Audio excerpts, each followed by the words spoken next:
नमस्कार साथियों, योग एग्जाम ऑनलाइन में आप सबका स्वागत है। आज हम सीटेट का प्रैक्टिस सेट हल करेंगे। अगर मेरे चैनल पर नए हैं तो चैनल को सब्सक्राइब कर लें, जिससे कि आने वाली वीडियो आपको मिलती रहे। तो चलिए शुरू करते हैं। पहला प्रश्न है, विद्यालय में मिड डे मील के समय के लिए कौन सा सबसे प्रासंगिक है? ऑप्शन है, यह शिक्षण अधिगम के बहुत ही मूल्यवान समय को बर्बाद करता है, शिक्षण अधिगम के साथ इसका कोई लेना देना नहीं है, यह ईवीएस शिक्षण अधिगम के लिए एक अच्छा शिक्षण अधिगम का अवसर है, या उन बच्चों के लिए जो विद्यालय में खाली पेट आते हैं। तो इसका राइट आंसर क्या हो जाएगा? तो इसका राइट आंसर सी हो जाएगा, यह ईवीएस शिक्षण अधिगम के लिए एक अच्छा शिक्षण अधिगम का अवसर है। अगला प्रश्न है, पर्यावरण अध्ययन के संदर्भ में बोझ के बिना सीखना क्या कहलाता है? ऑप्शन है, ईवीएस पाठ्यक्रम को आधा कम करने की ज़रूरत है, स्कूल बैग का कम वजन, ईवीएस पाठ्यपुस्तकों में अध्यायों की कम संख्या, अबोध का भार कम करने की ज़रूरत है। तो इसका राइट आंसर क्या हो जाएगा? तो इसका राइट आंसर डी हो जाएगा, अबोध का भार कम करने की ज़रूरत है। अगला प्रश्न है, ईवीएस कक्षा में समूह में सीखने का क्या उद्देश्य है? ऑप्शन है, छात्रों को आसानी से प्रबंधित करना और वर्कलोड को कम करना, लड़के और लड़कियां अलग अलग सीख सकते हैं, कम और उच्च प्रदर्शन करने वाले छात्रों को अलग करना और उपचारात्मक शिक्षण देना, सहयोग के मूल्यों को लागू करने और साथ काम करने के लिए प्रत्येक बच्चे को सक्रिय रूप से भाग लेने और सीखने में सक्षम बनाना। तो इसका राइट आंसर क्या हो जाएगा?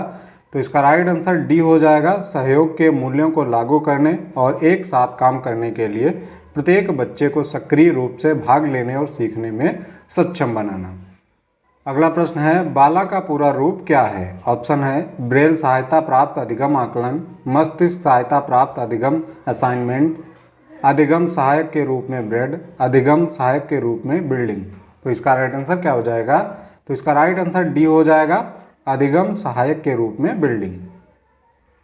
अगला प्रश्न है, वैकल्पिक ढांचे का क्या अर्थ है? ऑप्शन है, सभी विचार जो दृढ़ता से बच्चों द्वारा आयोजित किए जाते हैं, विभिन्न भौतिक घटनाओं का पाठ्यपुस्तक स्पष्टीकरण, विचार जो अवधारणाओं के औपचारिक रूप से स्वीकृत स्पष्टीकरण से अलग हैं, वर्तमान में वैज्ञानिकों और सामाजिक वैज्ञानिकों द्वारा आयोजित विचार। तो इसका राइट आंसर क्या हो जाएगा? तो इसका राइट आंसर सी हो जाएगा, विचार जो अवधारणाओं और औपचारिक रूप से स्वीकृत स्पष्टीकरण से अलग हैं। अगला प्रश्न है, महिलाएं पुरुषों की तुलना में कमजोर हैं, यह एक अंधविश्वास है, मिथक है, वैज्ञानिक तथ्य है या रूढ़िबद्ध धारणा है? तो इसका राइट आंसर क्या हो जाएगा? तो इसका राइट आंसर बी हो जाएगा, यह एक मिथक है। अगला प्रश्न है, भारत में बिहार के सापेक्ष जम्मू कश्मीर और गोवा की स्थिति क्या है? ऑप्शन है, दक्षिण पश्चिम और उत्तर पूर्व, पूर्व और पश्चिम, पश्चिम और पूर्व, उत्तर पश्चिम और दक्षिण पश्चिम। तो इसका राइट आंसर क्या हो जाएगा? तो इसका राइट आंसर डी हो जाएगा, उत्तर पश्चिम और दक्षिण पश्चिम। अगला प्रश्न है, वाष्पीकरण की प्रक्रिया निम्नलिखित में से किस स्थिति में सबसे धीमी होगी? ऑप्शन है, सतह क्षेत्र और तापमान दोनों में कमी, सतह क्षेत्र और तापमान दोनों में वृद्धि, सतह क्षेत्र बढ़ता है लेकिन तापमान घटता है, सतह क्षेत्र घटता है लेकिन तापमान बढ़ता है। तो इसका राइट आंसर क्या हो जाएगा? तो इसका राइट आंसर ए हो जाएगा, सतह क्षेत्र और तापमान दोनों में कमी। अगला प्रश्न है, स्थानों, दूरियों और दिशाओं के सापेक्ष स्थिति को समझने की क्षमता है। ऑप्शन है, ग्राफिक कौशल, दिशात्मक कौशल, चित्रण कौशल या स्थितीय कौशल। तो इसका राइट आंसर क्या हो जाएगा? तो इसका राइट आंसर सी हो जाएगा, चित्रण कौशल। अगला प्रश्न है, किस राष्ट्रीय पाठ्यचर्या फ्रेमवर्क एनसीएफ ने प्राथमिक स्तर पर एक एकीकृत पाठ्यक्रम क्षेत्र के रूप में पढ़ाए जाने के लिए पर्यावरण अध्ययन की सिफारिश की? ऑप्शन है, एनसीएफ 1975, एनसीएफ 2005, एनसीएफ 1988 या एनसीएफ 2000। तो इसका राइट आंसर क्या हो जाएगा? तो इसका राइट आंसर ए हो जाएगा, एनसीएफ 1975। अगला प्रश्न है, भारत में किस क्षेत्र में स्थानांतरित खेती करने का रिवाज है? ऑप्शन है, दक्षिण पूर्वी क्षेत्र, उत्तर पूर्वी क्षेत्र, दक्षिण क्षेत्र या उत्तर पश्चिमी क्षेत्र। तो इसका राइट आंसर क्या हो जाएगा?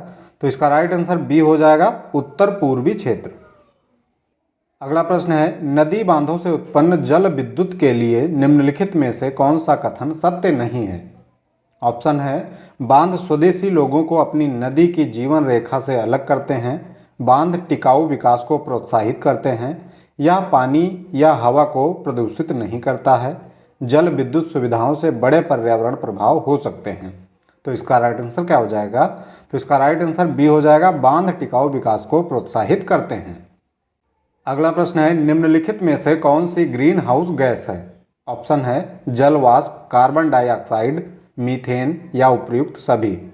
तो इसका राइट आंसर क्या हो जाएगा? तो इसका राइट आंसर डी हो जाएगा, उपयुक्त सभी। अगला प्रश्न है, भारत में ठंडे रेगिस्तान मानसून से प्रभावित क्यों नहीं होते हैं?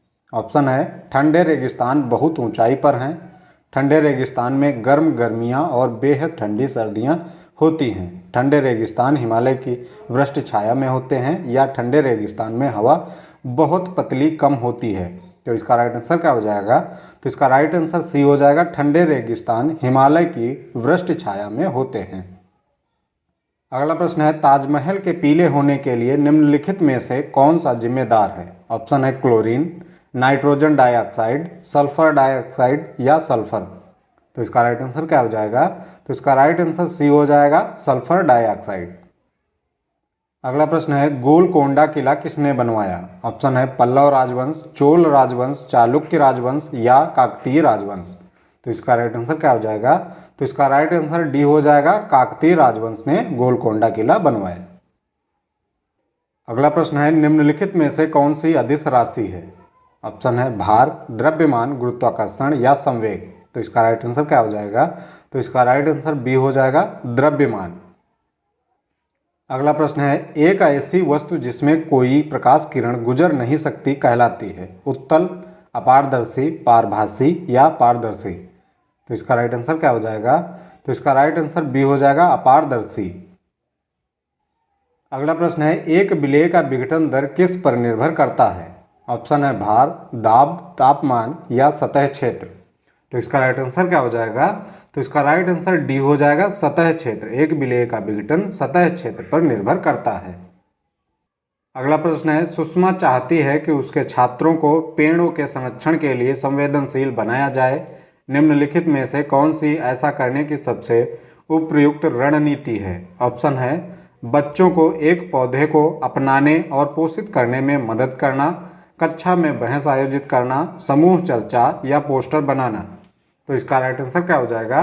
तो इसका राइट आंसर ए हो जाएगा, बच्चों को एक पौधे को अपनाने और पोषित करने में मदद करना। अगला प्रश्न है, अभय ने अपने छात्रों से उन बीमारियों पर समूह में एक सर्वेक्षण करने के लिए कहा जिनसे उनके पड़ोस के लोग पीड़ित थे। पाठ्यपुस्तक में सर्वेक्षण का उल्लेख नहीं किया गया है। इस शिक्षण अधिगम की रणनीति के लिए कौन सा विकल्प प्रासंगिक नहीं है? ऑप्शन है इससे समुदाय के उन बीमारियों को समझने में मदद मिली जिनसे वह पीड़ित थे। किसने समुदाय के साथ बातचीत करने का अवसर प्रदान किया? इससे बच्चों को वास्तविक जीवन के साथ सीखने में मदद मिली। इसने बच्चों को डाटा हैंडलिंग समझने और एक साथ काम करने में सक्षम बनाया। तो इसका राइट आंसर क्या हो जाएगा? तो इसका राइट आंसर ए हो जाएगा, इससे समुदाय को उन बीमारियों को समझने में मदद मिली जिनसे वह पीड़ित थे।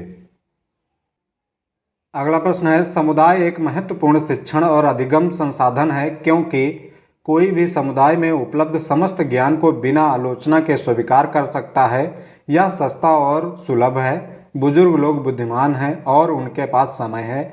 यह वास्तविक परिस्थिति में सीखने का अवसर प्रदान करता है। तो इसका राइट आंसर क्या हो जाएगा? तो इसका राइट आंसर डी हो जाएगा, यह वास्तविक परिस्थिति में सीखने का अवसर प्रदान करता है। अगला प्रश्न है, ईबीएस शिक्षण अधिगम में कक्षा में प्राप्त अधिगम को विद्यालय के बाहर के जीवन से जोड़ने और इससे संबद्ध करने का तात्पर्य है। ऑप्शन है पाठ्यचर्या से बाहर जाना, पाठ्यपुस्तकों से बाहर जाना, वैश्विक पर्यावरणीय मुद्दों और चिंताओं को पाठ्यपुस्तकों से लिंक करना, पूर्ण विद्यालय दृष्टिकोण। तो इसका राइट आंसर क्या हो जाएगा? तो इसका राइट आंसर बी हो जाएगा, पाठ्यपुस्तकों से बाहर जाना। अगला प्रश्न है, निम्नलिखित में से कौन ईबीएस कक्षा में गतिविधि है या गतिविधियां हैं? ऑप्शन है श्यामपट्ट का उपयोग, चित्र पढ़ना, फील्ड भ्रमण या उपयुक्त सभी। तो इसका राइट आंसर क्या हो जाएगा? तो इसका राइट आंसर डी हो जाएगा, उपयुक्त सभी। अगला प्रश्न है, पर्यावरण अध्ययन पाठ्यक्रम बच्चों के समग्र शिक्षा का कारण बन सकता है यदि यह है विषयगत, एकीकृत, समावेशी या उपयुक्त सभी। तो इसका राइट आंसर क्या हो जाएगा? तो इसका राइट आंसर डी हो जाएगा, उपयुक्त सभी। आज की वीडियो कैसी लगी कमेंट बॉक्स में जरूर बताएं। मिलते हैं अगली वीडियो में, तब तक के लिए जय हिंद।